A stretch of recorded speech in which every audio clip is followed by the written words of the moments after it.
Hi there, I'm Clifford Bates. Welcome once again to reading Machiavelli's Discourses. Today we're still looking at Book 2 of the Discourses. So today we're looking at Chapter 25. Right over here.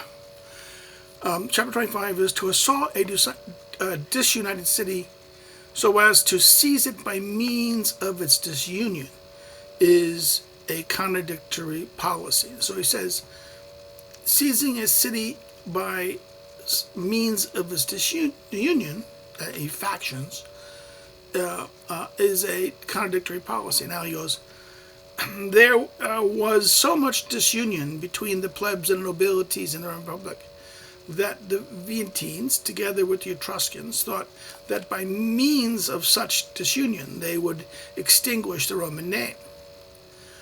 When they had made an army and overrun the field of Rome, the Senate sent against them Gaius Manlius and Marcus Fabius. When they led their armies near the armies of the Venetians did not cease both with the assault and with the opprobrium.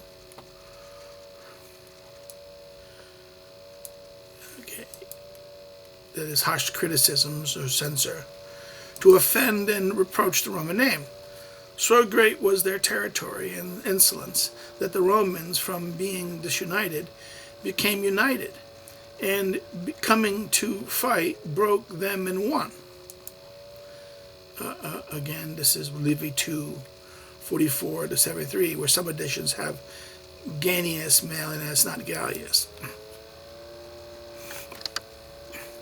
As it is seen, therefore, how much men are deceived, as we discovered of above, and taking up policies, and how often they believe they will gain a thing, they lose it.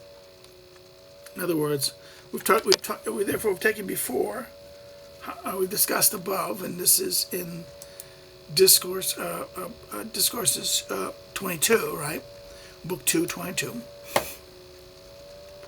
Taking up a policy and how often they believe they'll gain something from it, but they lose from it. The Venetians,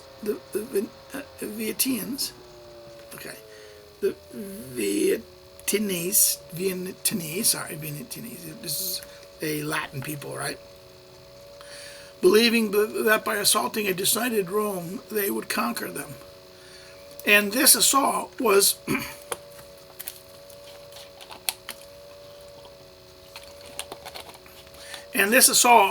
ruin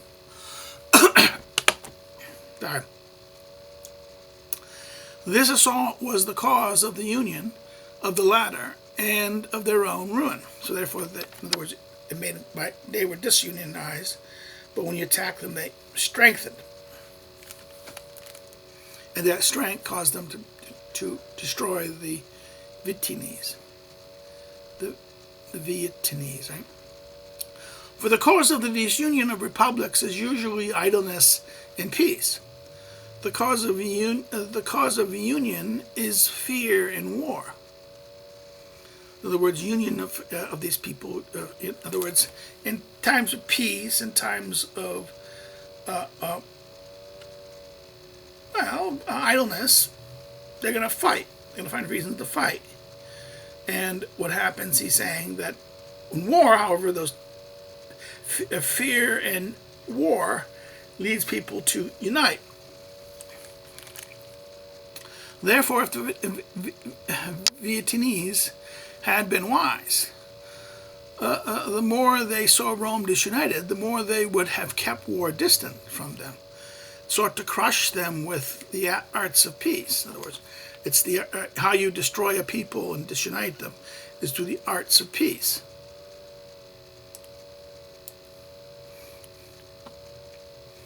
Okay, let's go. Okay, that's an interesting point here, that it's peace. Usually societies tear themselves apart in times of peace, not in conflict, not in war. War brings people together, right? Bad times bring people together.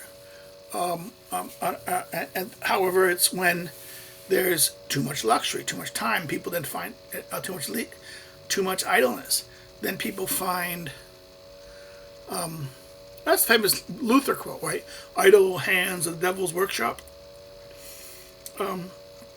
The idleness leads people to pick up petty issues, the peace around, and it leads them to enter in conflict. It's the people would point to the demise of America. Look at the destruction of America. America isn't demising itself in the times of the Great Depression, or with hardship, and the times of hardship. It's during the times of great luxury and wealth, the prosperity that allows for the destruction.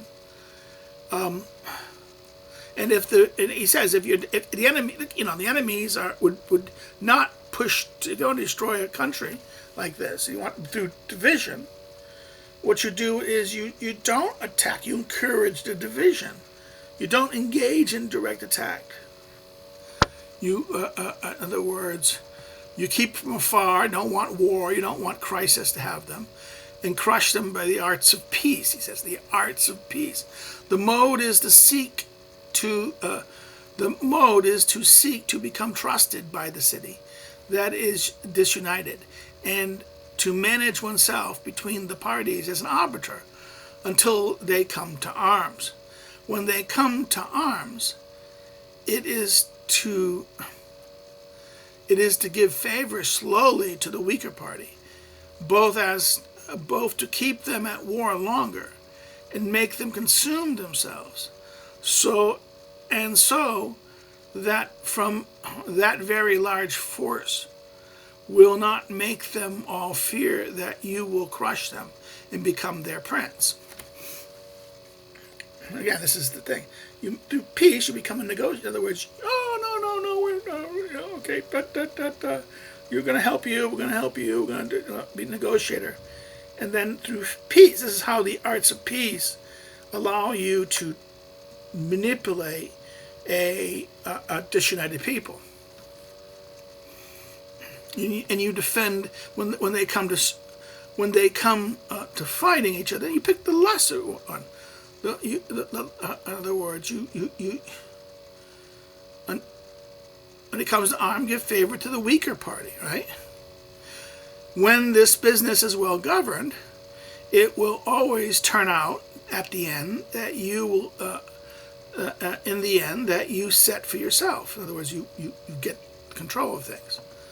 In the city of Pistola, as I said in another discourse, here, Discourse 2, book 2, 21, right?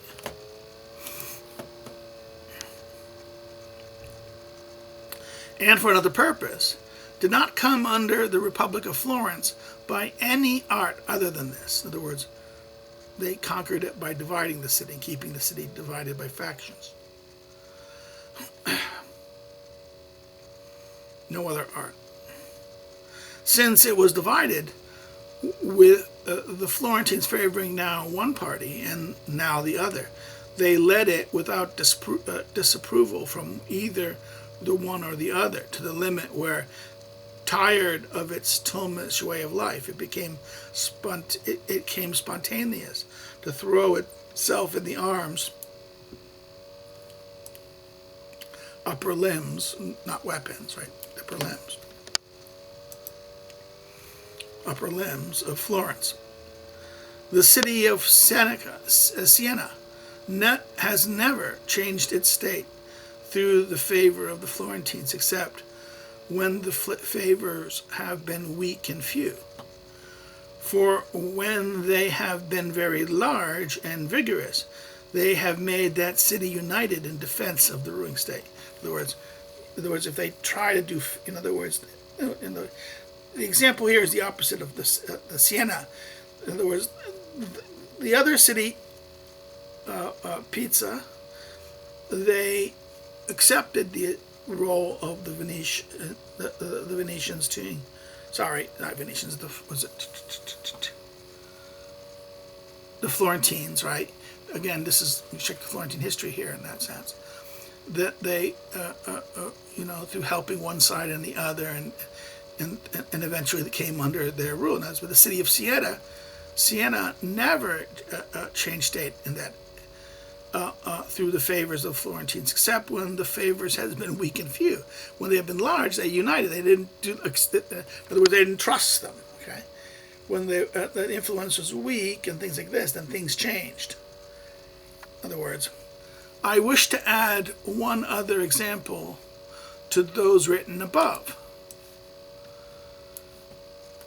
Filippo Visconti, Duke of Milan, often started wars with the Florentines, founding himself on their disunion, and always left the loser, so that he had to say, grieving over his enterprises, that the craftiness of the Florentines had made him spend 2 million in gold uselessly. In other words, again, the example of this is that they're fighting on my chance to go in. I mean, he did this all the time. Oh, no, but he said, my God, the craftiness of the Florentines made him spend 2 million on war uselessly. You wasted all the time, right? This is the joke. Now, the second paragraph here is very short. He says, thus, as said above, the Viennese and Tuscans were left deceived by this opinion and were finally overcome in battle by the Romans, right? This is, in other words, the disunion deceived. Don't think this because there's disunion that you're going to be able to just simply take over and conquer them. You have to do it in a very subtle way. And even then, if you're not trusted, it's going to be difficult for you. He gave the 2 examples, right? The Florentine cases of the pizza in Siena, all right? And so in the future, anyone be left deceived by it who believes that by a similar way and by a similar cause he can crush a people. In other words, be careful here, he's saying. He's giving a warning at the last sentence. In the future, if anyone is left deceived by this, that in a similar way, in a similar cause, he can crush the people. Now, again, he does give a way to do it, but it's the arts of peace, and it's not totally uniform. It's not always going to work. You have to be trusted by them to be the mediator. If you're not trusted by them, they're going to unite, right? So, therefore, this is a very interesting chapter in that sense. Okay, if you have any comments or questions, please put them in the comment section. I respond to them when I see them. If you like it, hit the like button. If you didn't like it, you can always thumbs down it, but say why in the comments so people benefit. Another thing you do is, if you liked it, send it, share it on your social media, share it far and wide. Encourage and if you have not subscribed, consider subscribing.